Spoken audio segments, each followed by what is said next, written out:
সামুদ জাতি শিল্প ও সংস্কৃতিতে পৃথিবীতে অপ্রতিদ্বন্দ্বী ছিল।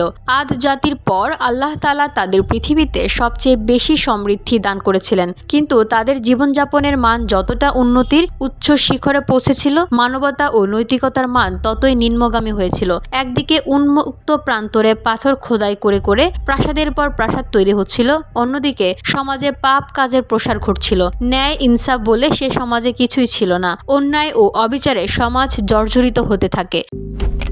মালয়েশিয়ান প্রযুক্তিতে তৈরি অত্যাধুনিক cleaning machine modern vacuum cleaner যে কোনো ধরনের ধুলো ময়লাকে পরিষ্কার করে ঘরকে করে তুলুন চকচকে ও আকর্ষণীয়। Modem, brand of luxury.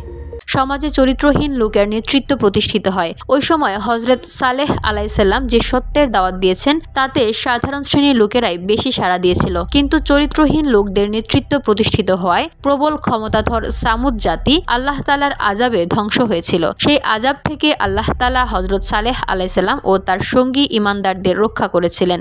গগনবিদারী আওয়াজ সামুদ জাতির কর্ণকুহরে আঘাত হানে। সেই আওয়াজে তারা নিজ নিজ গৃহে উপুর হয়ে পড়ে থাকে। একসময় যে জাতি পাহাড়ে ঘর নির্মাণ করত, পৃথিবীতে যাদের চেয়ে শক্তিশালী কোনো জাতি ছিল না, তারাই আসমানি আযাবে মুখ থুবড়ে পড়ে যায়। উদ্ধত সামুদ জাতির প্রতি হযরত সালেহ আলাইহিসসালাম এর হুঁশিয়ারি বাস্তবায়িত হয়েছিল।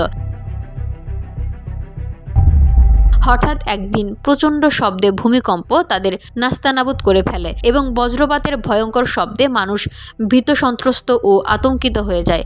অবশেষে তাদের মৃত্যু ঘটে। হিজর ছিল সামুদ জাতির কেন্দ্রীয় আবাসস্থল। তার ধ্বংসাবশেষ মদিনার উত্তর পশ্চিমে অবস্থিত।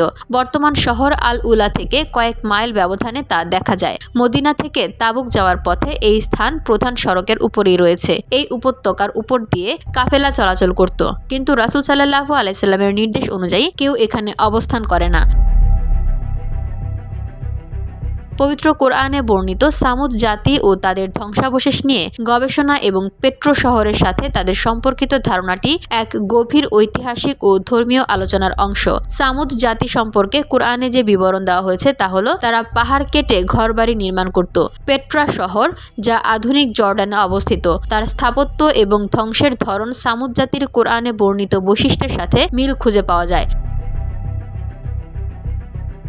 কোরআনে সামুদ জাতির ধ্বংসের কারণ হিসেবে আল্লাহর শাস্তি উল্লেখ করা হয়েছে, যেখানে পেট্রা ধ্বংসের কারণ হিসেবে ভূমিকম্প বা অন্যান্য প্রাকৃতিক দুর্যোগের কথা বলা হয়েছে। পেট্রা ও সামুদ জাতির মধ্যে সম্পর্ক নিশ্চিত করতে হলে আরও প্রত্নতাত্ত্বিক, ঐতিহাসিক এবং ধর্মীয় প্রমাণ সংগ্রহ করতে হবে বলেও মত বিশ্লেষকদের। তবে কোরআনে 1400 বছর আগে এসব জাতির ধ্বংসের যে বর্ণনা দেওয়া হয়েছে তার সাথে নতুন প্রত্নতাত্ত্বিক আবিষ্কার সেই ধ্বংসের ধরনের হুবহু মিল খুঁজে পাচ্ছে। VOD Bangla news desk.